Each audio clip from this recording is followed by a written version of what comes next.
Então, na primeira parte da aula, a gente viu em que consiste o conhecimento, né? Uma definição um pouco mais técnica do que é o conhecimento, que seria a crença verdadeira e justificada. A crença seria a afirmação sobre algo, que ela é verdadeira, significa que ela corresponda com a realidade, e que ela é justificada significa dizer que temos boas evidências para fazer essa afirmação. E nessa parte da justificação, da garantia, da evidência, a gente viu 4 pensamentos, que eram o pragmatismo, o ceticismo, o racionalismo e o empirismo. São visões acerca da justificação das crenças, né? O pragmatismo vai dizer que o conhecimento ele é verdadeiro até onde ele for útil. Quando ele não for útil, ele pode ser descartado. E isso vai mudando de acordo com as épocas, com o lugar, com o pensamento. O ceticismo vai rejeitar a possibilidade do conhecimento, a possibilidade de se conhecer, de que haja boas justificativas para se conhecer. O racionalismo vai dizer que apreendemos a realidade através da nossa razão apenas. E o empirismo, ele vai dizer que nós aprendemos a realidade através dos nossos sentidos, né? E dos órgãos dos sentidos. Então, na primeira parte, a gente fez uma avaliação bíblica dessas 4 visões. Vimos aquilo que poderia ser rejeitado e aquilo que poderia ser bem aproveitado para o cristão. Fizemos essa avaliação aí. Só que a conclusão é que, apesar de cada uma dessas justificações do conhecimento terem suas partes verdadeiras e também suas partes falsas, nenhuma dessas visões sozinha pode abranger toda a realidade.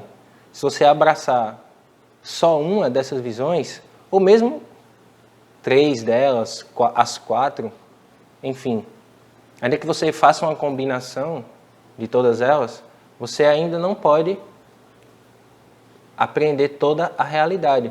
E aí fica a questão. Se nós não podemos aprender toda a realidade a partir dessas 4 visões de justificação, como a gente pode ir além delas? Qual é uma 5ª justificação, por assim dizer, que a gente poderia ter para fazer afirmações acerca de uma realidade que a gente não pode aprender somente pela razão, ou somente pelos sentidos, ou usando os dois, enfim. Há verdades importantes e que não podemos conhecer através dessas formas de justificação? E se há, como é que a gente pode aprender essas verdades, né? A fé é a resposta. É importante fazer uma diferenciação aqui entre a crença, no sentido filosófico, no sentido que a gente usou na aula passada, de a crença como uma afirmação sobre alguma coisa, e crer no sentido de colocar sua fé em algo. A crença é uma afirmação.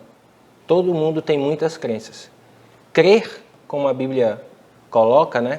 Colocar a fé em alguma coisa, é justamente justificar a afirmação que a Bíblia coloca. A gente vai desenvolver isso melhor. Então, a fé, ela funciona como uma justificação epistemológica. Ela vai ser o fundamento, uma propriedade que vai além dos sentidos e da razão, para que a gente possa apreender realidades que a gente não poderia aprender se não fosse pela fé. Então, a fé aqui, ela vai ser uma justificação e ela vai além dos sentidos e da razão, para que a gente possa aprender realidades que os sentidos e a razão não podem apreender. O cristianismo afirma que Deus ele se revelou de 2 maneiras. De um modo mais geral, através da criação. A gente vai ver isso lá em Romanos 1, Salmo 19 e em outros textos bíblicos. e de um modo mais especial, através da palavra revelada, né, da Escritura. Mas é necessário fé para crer na Bíblia como a palavra de Deus. Vou explicar por quê. Por mais que a Bíblia ela seja verdadeira, e por mais que, por exemplo, a arqueologia, outros documentos extrabíblicos provem a sua historicidade, essas duas coisas por si só não são exclusivas da Bíblia. A gente pode encontrar verdade e historicidade em outros lugares. Então, essas duas coisas por si só não provam que a Bíblia ela é palavra de Deus revelada. Então, precisamos colocar a nossa fé como uma justificativa para essa afirmação. A Bíblia é a palavra de Deus. Então, a fé ela é muito necessária para crer que a Bíblia é a palavra de Deus, como justificação para essa crença. Antes de discutir a natureza da fé, é preciso compreender que ela precisa se originar fora do homem. Isso é até uma questão de lógica, porque se existem realidades que nós não podemos apreender pela razão e pelos sentidos, e só podemos apreender pela fé, é necessário que alguém que esteja ciente dessas realidades, que nós não estamos cientes sem a fé, nos convença de que aquelas realidades estão lá. Então, não é necessário somente que Deus crie esta realidade ou que esta realidade exista. Não é somente necessário que ela esteja lá. É necessário que Ele nos dê a fé como justificativa para que a gente possa aprender essa realidade. Então, a fé ela precisa se originar fora do homem. Então, não é necessário somente que Deus se revele. É necessário que Ele nos dê a fé para acreditar e para justificar a afirmação de que Ele, na Escritura, está se revelando. Então, a fé, ela necessariamente precisa se originar fora do homem. Então, crenças criadas por homens não passam disso, meras crenças. A fé, ela na Escritura é sempre ligada a algo que é real, algo que é verdadeiro. Como toda justificação epistemológica pretende ser. Então, é importante destacar que podem haver muitas crenças, mas só há uma fé. Só há uma fé genuína. Só há uma coisa que pode ser legitimamente chamada de fé, e é a fé cristã, como a gente bem sabe que é a verdade absoluta. E outra coisa em relação à fé que é muito importante é que ela não é uma realidade pós-queda. A fé ela já era necessária antes da queda. Se você for ver o relato de Gênesis 3, Deus diz que Adão não comesse do fruto, pois certamente ele morreria. A gente erra quando pensa que Adão desobedeceu, a maior desobediência de Adão foi ele ter comido um mero fruto, como se fosse uma criança que a gente proíbe de tocar ou de pegar em algo e ela vai lá e pega. Não foi só isso que aconteceu. Quando Deus diz, não coma, pois certamente você morrerá, Adão, que não conhecia a morte ainda, porque a morte nem havia entrado no mundo ainda, precisava colocar sua fé naquilo que Deus havia dito antes mesmo da queda. Então perceba que a fé é uma realidade antes da queda. E aí o que foi que aconteceu? Chega a serpente e diz, será que Deus quis dizer isso mesmo? Ou talvez ele falou isso porque ele sabe que se vocês comerem desse fruto, vocês vão ser iguais a ele. Então, o que Adão fez ali não foi comer um simples fruto. Ele trocou a palavra de Deus pela palavra da serpente. Ele rejeitou aquilo que Deus havia dito e abraçou aquilo que a serpente falou. Tirou a sua fé da palavra de Deus, de que se ele comesse, ele certamente morreria, e colocou a fé na palavra da serpente, que disse que se Adão comesse do fruto, seria igual a Deus. Então, o que houve ali foi uma troca de cosmovisão, foi muito mais profundo do que comer um fruto. Então a fé, ela é uma realidade que existe mesmo antes da queda. Ela não é somente necessária depois da queda, não. Então, ela já era requerida mesmo antes do homem pecar. Então a fé, ela justifica a crença na afirmação da Bíblia dela própria como palavra revelada de Deus. Então, a partir daí, todo o pensamento cristão é construído. Você crê, você coloca a sua fé na afirmação de que a Escritura é a palavra de Deus, inerrante, infalível, historicamente confiável, de que ela tem todas as respostas, de que ela contém toda a verdade acerca da realidade que ela se propõe a descrever. E a partir daqui, todo o pensamento cristão ele é construído. Toda a cosmovisão cristã ela é construída a partir dessa fé básica, de que a Bíblia é a palavra de Deus. E aí a gente vai para a natureza da fé. Se você for ver em Hebreus capítulo 11, versículo 1, ele vai dizer o seguinte, o autor de Hebreus: ora, a fé é a certeza daquilo que esperamos e a prova das coisas que não se veem. Outra versão vai dizer: a fé é a certeza de coisas que se esperam e a convicção de coisas que não se veem.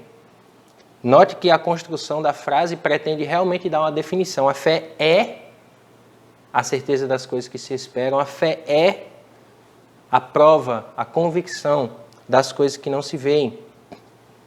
A palavra aqui, que é traduzida por certeza, ela tem um campo semântico muito amplo. Ela tem o sentido de essência, substância, fundamento, garantia, evidência. Então, o que o autor está querendo dizer aqui é o quê? Que a fé é a evidência, a prova daquilo que esperamos. E a palavra que ele traduz aqui por prova, né, ou por convicção, ela tem esse sentido também de evidência. Era até uma palavra usada para denotar provas legais no tribunal.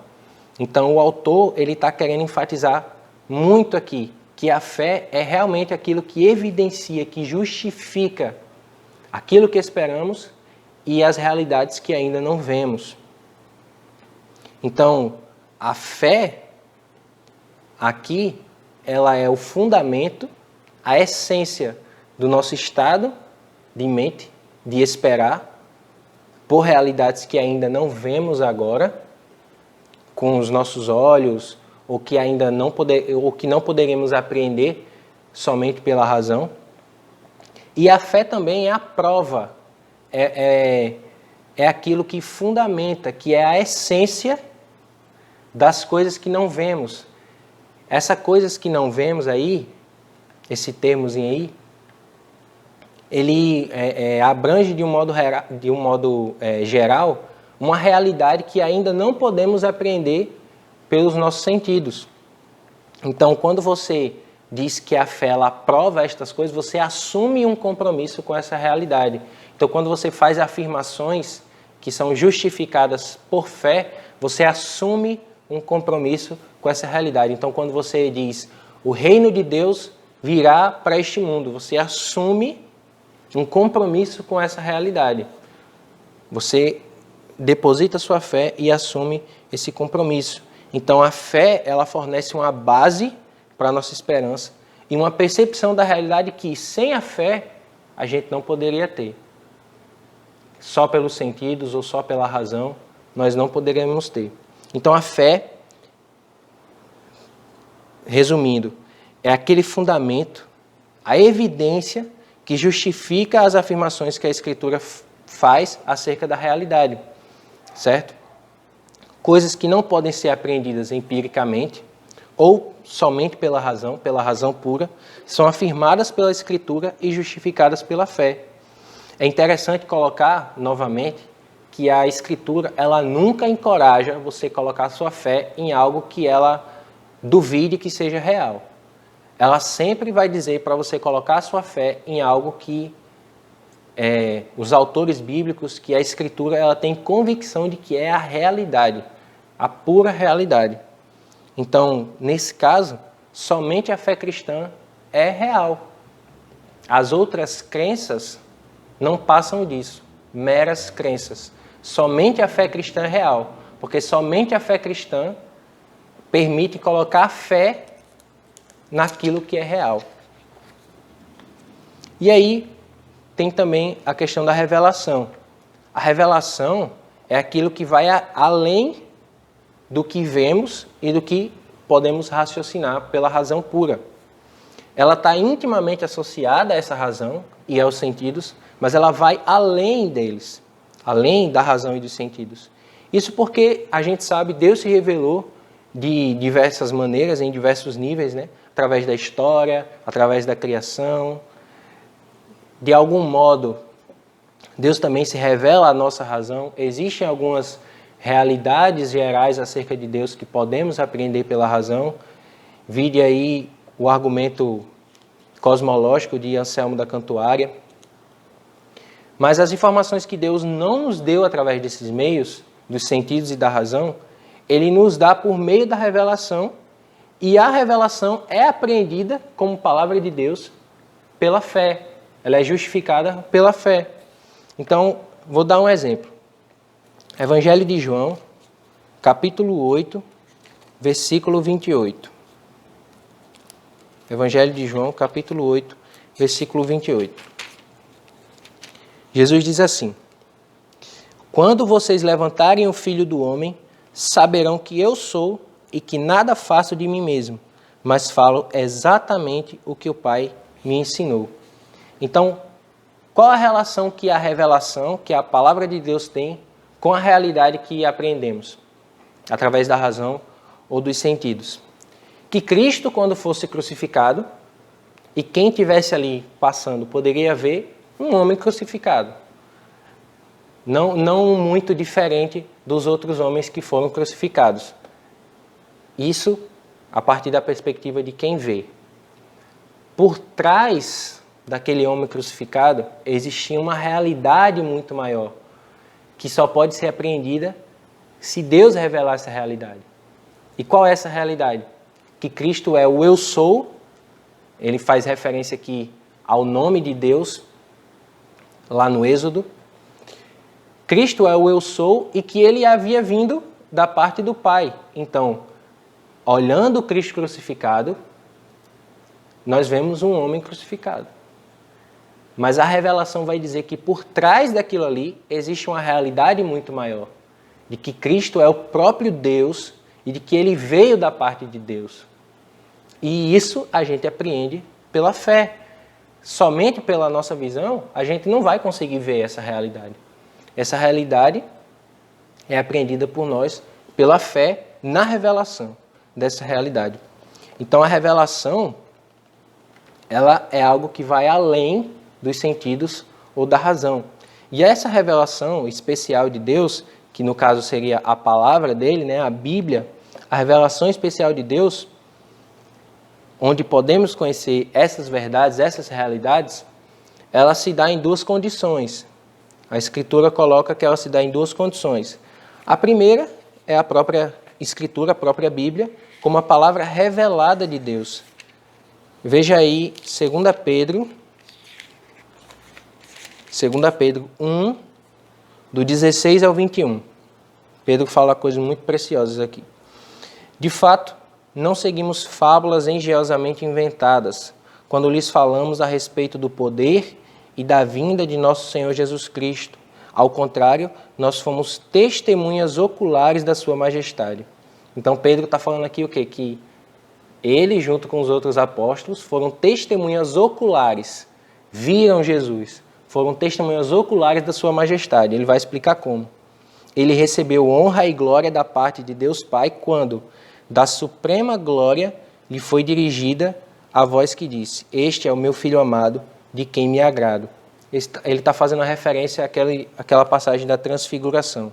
Veja aqui a palavra de Deus. Ali os discípulos estavam vendo um homem, Cristo, mas a palavra de Deus vem ali e diz, este aí é o meu filho, e ele eu amo. Então, existia uma realidade apreendida ali pelos sentidos, um homem ali na frente dos discípulos, mas a palavra de Deus, a revelação vai dizer o quê? Este aí que vocês estão vendo é o meu filho amado. Então, a revelação ela vai além da realidade que podemos aprender pelos sentidos ou pela razão. E aí ele continua, nós mesmos ouvimos essa voz vinda dos céus quando estávamos com ele no Monte Santo. Assim, temos ainda mais firme a palavra dos profetas e vocês farão bem se a elas prestarem atenção, como uma candeia que brilha em lugar escuro, até que o dia clareie e a estrela da alva nasça no coração de vocês. Antes de mais nada, saibam que nenhuma profecia da Escritura provém de interpretação pessoal, pois jamais a profecia teve origem na vontade humana, mas homens falaram da parte de Deus, impelidos pelo Espírito Santo. Então, reiterando aquilo que eu havia falado no começo, sobre estas realidades, é preciso que alguém que está ciente dessas realidades nos fale, nos revele. E essa pessoa é o próprio Deus.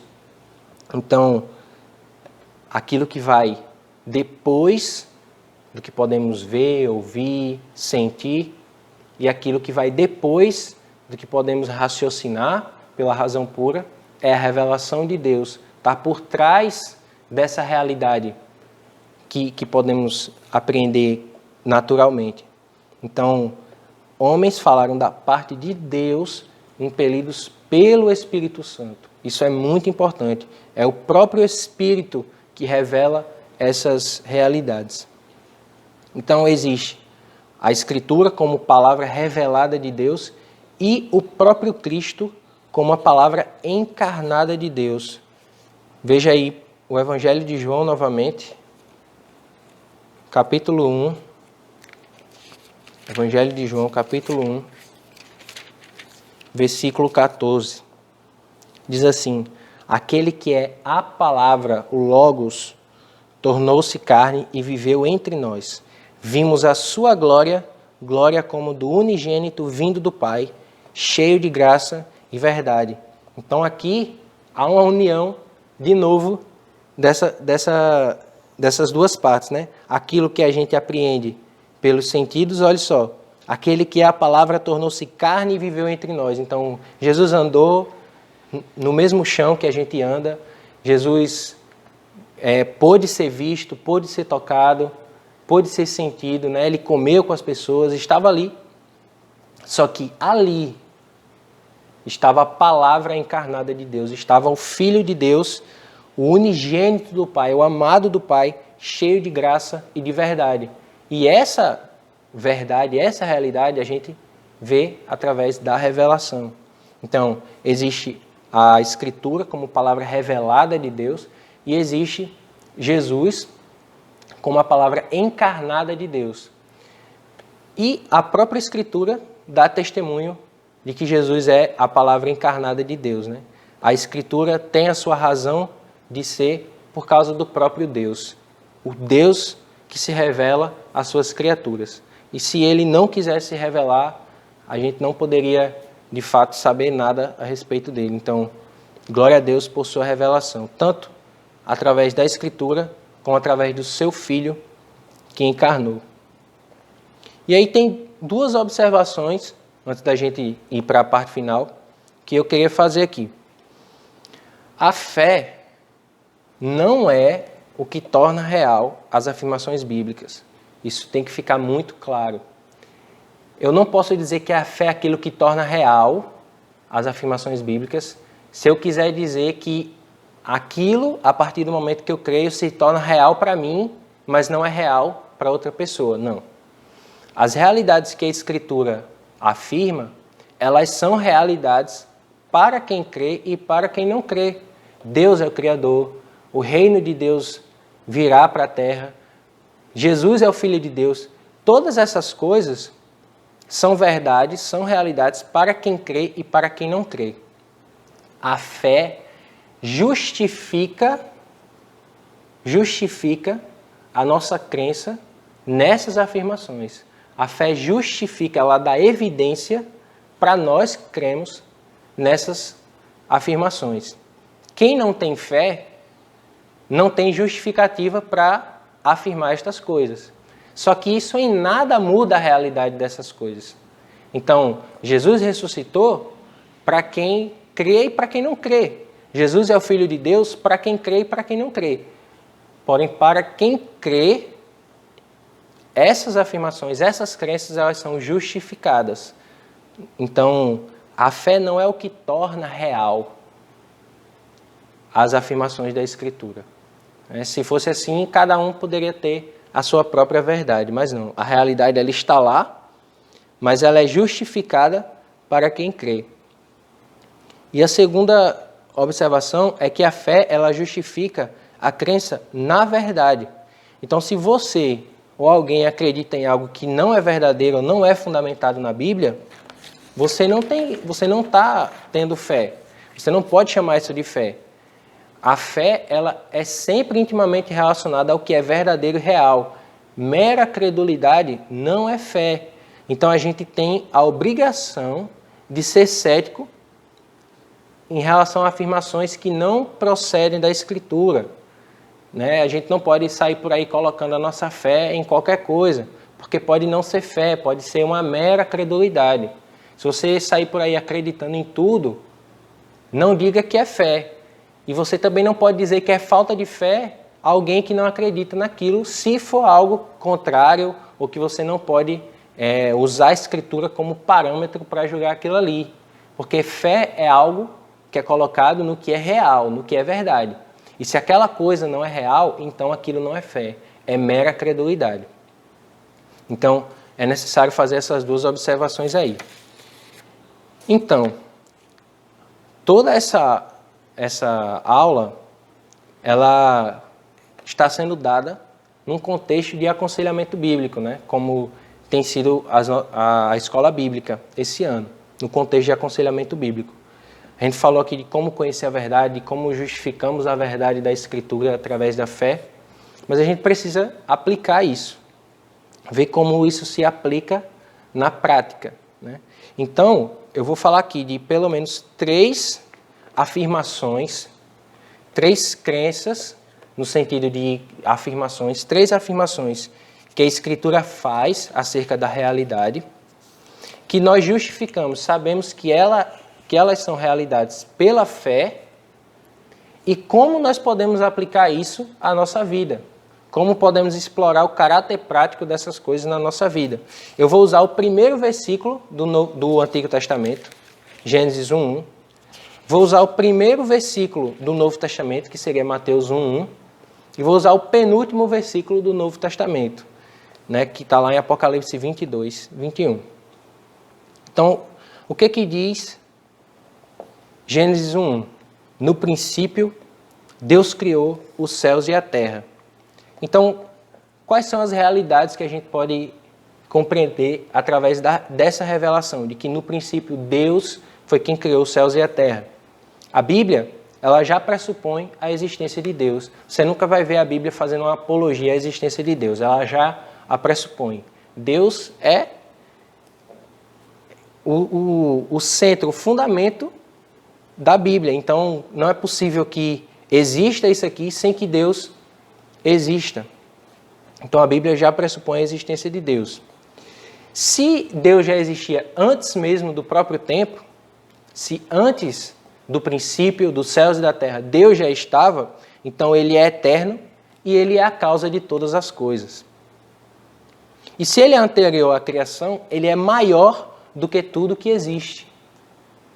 Então, perceba que no primeiro versículo, a gente já sabe que Deus, Ele necessariamente existe, de que Ele é eterno e poderoso, Ele é a causa de todas as coisas, e se Ele é a causa de todas as coisas, Ele é muito maior do que tudo que existe. Então, o nosso Deus, Ele é grande. É isso que Gênesis 1:1 está dizendo aqui.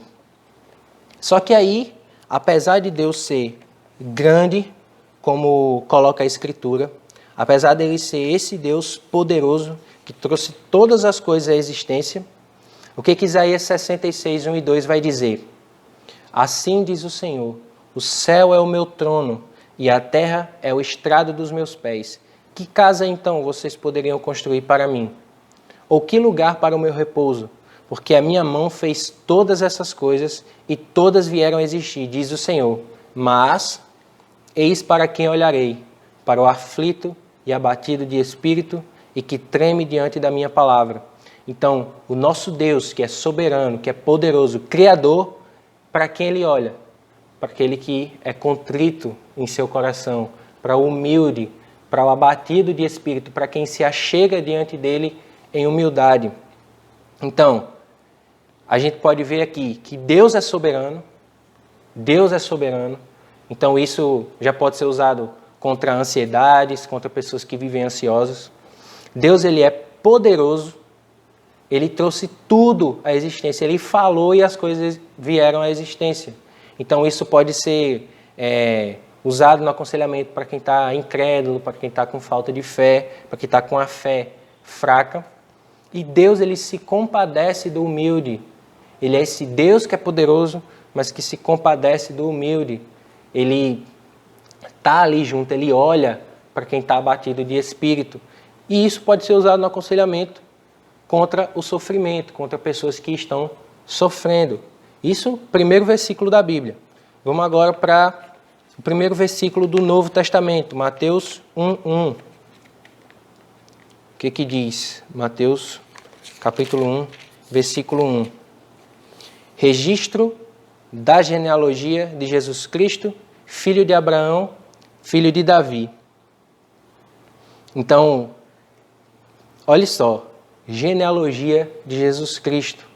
Deus encarnou na pessoa do Filho. Essa é a segunda verdade importante da Escritura. Então, se você for ver, Mateus aqui ele vai dizer a genealogia, ou seja, como o Deus encarnou a sua família, quem foram seus ascendentes, né, os seus antepassados, como ele veio à Terra. E olha que interessante, se você for prestar bem atenção, fazendo uma rápida comparação, todas as religiões mostram como a gente pode ir até Deus. O Evangelho é a história de como Deus veio até os homens. Olha aqui, registro da genealogia de Jesus Cristo, filho de Davi, filho de Abraão. A Escritura ela vai mostrar como Deus encarnou na pessoa do seu Filho. Então, enquanto todas as outras religiões nos dão diretrizes de como a gente pode chegar ao divino, é até assim que estão falando hoje em dia, o Evangelho, a história da Escritura mostra como Deus vai até os homens. E aí, um texto muito bonito que tem lá em Filipenses 2, de 5 a 11, diz assim: tenham entre vocês o mesmo modo de pensar de Cristo Jesus, que, mesmo existindo na forma de Deus, não considerou o ser igual a Deus algo que deveria ser retido a qualquer custo. Pelo contrário, ele se esvaziou, assumindo a forma de servo, tornando-se semelhante aos seres humanos. E, reconhecido em figura humana, ele se humilhou, tornando-se obediente até a morte e morte de cruz. Por isso também Deus o exaltou sobremaneira e lhe deu o nome que está acima de todo nome, para que ao nome de Jesus se dobre todo joelho, nos céus, na terra e debaixo da terra, e toda a língua confesse que Jesus Cristo é o Senhor, para a glória de Deus Pai. Então, olha só, Cristo, que existia na forma de Deus, ou seja, ele tem todas as características de Deus, ele é o próprio Deus, não considerou o ser igual a Deus, estar na mesma posição de Deus, algo que ele deveria reter a qualquer custo. Pelo contrário, se esvaziou não da sua forma de Deus, não de ser igual a Deus, em forma, em essência, mas de ser igual a Deus, de estar na mesma posição que o seu Pai. Ele se esvaziou assumindo forma de servo, então, não é que ele tenha deixado de ser Deus, ele não se esvaziou de sua essência divina, ele se esvaziou da sua posição de igualdade com Deus temporariamente, para vir a ser servo. Então ele assumiu a forma de servo, tornando-se semelhante aos seres humanos. Então, o Deus de toda a terra, aquele que criou todas as coisas, o Deus Todo-Poderoso, encarnou na pessoa do seu Filho, vindo a ser servo. Então, como a gente pode usar isso No aconselhamento, a gente pode ver a humildade de Cristo, né? Isso a gente pode usar contra pessoas que são orgulhosas ou contra sentimentos de divisão dentro do corpo, que sempre acontecem por causa de orgulho, sempre. Pode cavar fundo, as divisões sempre acontecem por causa de orgulho. Então você vê a humildade de Cristo. Eu lembro que tem um sermão do Jonathan Edwards, chama A Excelência de Cristo. Ele vai dizer que Cristo é o ser mais humilde que existe, tanto entre as criaturas como dentro da divindade, né? Porque ele foi o único ser que sempre esteve na mais alta das posições e veio a assumir a mais baixa. Isso é algo próprio de Cristo. Então, ele é o ser mais humilde que existe. Cristo é o ser mais humilde que existe. E olha que ele é Deus. Então, ele foi quem lavou os pés dos discípulos, quem subiu até a cruz para dar a sua vida tão preciosa por pecadores. Então, a humildade de Cristo pode ser usada contra o orgulho, contra sentimentos de divisão. A gente pode ver aqui a total empatia de Cristo. Isso você pode usar no aconselhamento contra pessoas que estão sofrendo tentações ou passando por fraquezas que são próprias da nossa carne, da nossa humanidade. Então, Cristo, ele é totalmente empático. E o mais importante, acredito, das três, a importância da realidade do pecado. Olha o que teve que ser feito para anular o efeito do pecado, para reverter o efeito do pecado. Deus precisou se humilhar e encarnar na pessoa do Filho para poder anular os efeitos do pecado. Isso pode ser usado contra a autojustiça e uma apreciação exagerada de si mesmo da parte da pessoa que você está aconselhando. Preste atenção. Deus se humilhou encarnando na pessoa de seu Filho. Então, contra a autojustiça, isso aí já derruba a autojustiça e uma apreciação exagerada de si mesmo. Quem é você para estar se exaltando quando o próprio Deus se humilhou? Então, você pode usar isso com alguém que esteja passando por essa dificuldade, por esses pecados, né? E a terceira verdade que a Escritura coloca está lá em Apocalipse 22, 20. Está lá em Apocalipse 22, 20. Diz assim: aquele que dá testemunho destas coisas diz: sim, venho em breve. Amém. Vem, Senhor Jesus. Então, esse penúltimo versículo aqui da Bíblia vai nos mostrar que temos o quê? Uma esperança. Temos uma esperança. E quem é a nossa esperança? Ou o que é a nossa esperança? É o próprio Cristo. Ele é a nossa esperança. A pessoa do Senhor Jesus é a nossa esperança. Olha o que ele diz: sim, venho em breve. Eu venho em breve. Então, temos uma esperança em Cristo Jesus. E ela é certa, ainda que futura. E como é que a gente pode saber disso? Como podemos justificar a crença nessa esperança? Pela fé. E ela é real, ainda que vista agora por esses olhos da fé. Então, Cristo há de retornar. E aí, tem aquele texto lá de João, capítulo 11, no relato da ressurreição de Lázaro, capítulo 11, nos versículos 24 e 25. Marta respondeu: eu sei que ele vai ressuscitar na ressurreição no último dia. E aí no versículo 25 Jesus diz: eu sou a ressurreição e a vida. Aquele que crê em mim, ainda que morra, viverá. E quem vive e crê em mim, não morrerá eternamente. Você crê nisso? Marta, você coloca a sua fé para justificar a crença nisso que eu estou falando, de que eu sou a ressurreição, de que quem crê em mim não morrerá eternamente, de que ainda que morra, ainda que o seu corpo venha a morrer, venha a perecer, eu ressuscitarei no último dia, não morrerá eternamente. Então, temos uma esperança e é o próprio Cristo. Então, podemos saber que o maior dos inimigos já foi vencido, certo? Que é a morte e o pecado. Já foi vencido. Ainda estão em vigência.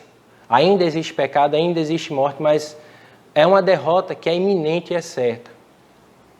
Então, você pode usar isso contra o medo ou para consolar irmãos que perderam entes queridos, né? Que a morte ela já foi derrotada. Há uma esperança em Cristo até para a morte. As injustiças e tudo que está fora do seu lugar serão finalmente restaurados. Então, quando Cristo retornar, Ele vai trazer restauração a todas essas coisas. Então, você pode usar isso para quem você está aconselhando contra a ira pecaminosa, né? Aquela ira que vem quando a gente observa o caos das coisas, e contra o desânimo, pessoas que estão desanimadas. E toda dor é por enquanto.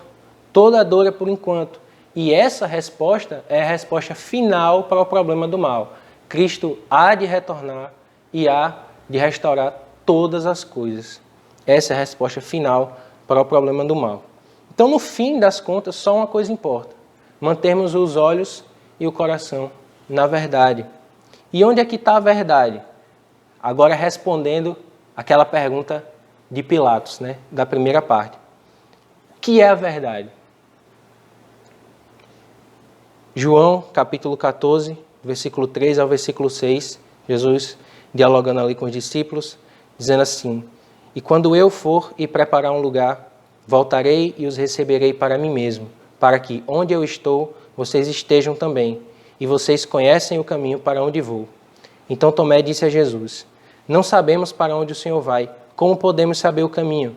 Jesus respondeu: Eu sou o caminho, a verdade e a vida. Ninguém vem ao Pai senão por mim. Respondendo a Pilatos: O que é a verdade? A verdade ela não é um mero conceito, ela não é um mero conjunto de crenças. A verdade é uma pessoa, e é a pessoa de Cristo Jesus. Então, como você pode conhecer a verdade? Conheça Cristo. Conheça Cristo e você vai estar conhecendo a verdade. Finalizada essa aula, né, espero que a palavra de Deus tenha entrado no coração de vocês, né? A nossa oração é para que o Espírito Santo ele aplique essa palavra e nos ajude a viver estas verdades que a gente viu. Para as próximas aulas, né, acredito que vão vir aí hermenêutica aplicada ao aconselhamento, uma aula sobre coração, sobre ídolos. A gente está vendo aí como a gente vai fazer, usando também esse recurso da gravação. Espero que vocês tenham tido paciência de assistir aí e fiquem com Deus. Até a próxima aula. Creio em Deus Pai Todo-Poderoso, Criador dos céus e da terra. Creio em Jesus Cristo, seu único Filho, nosso Senhor, o qual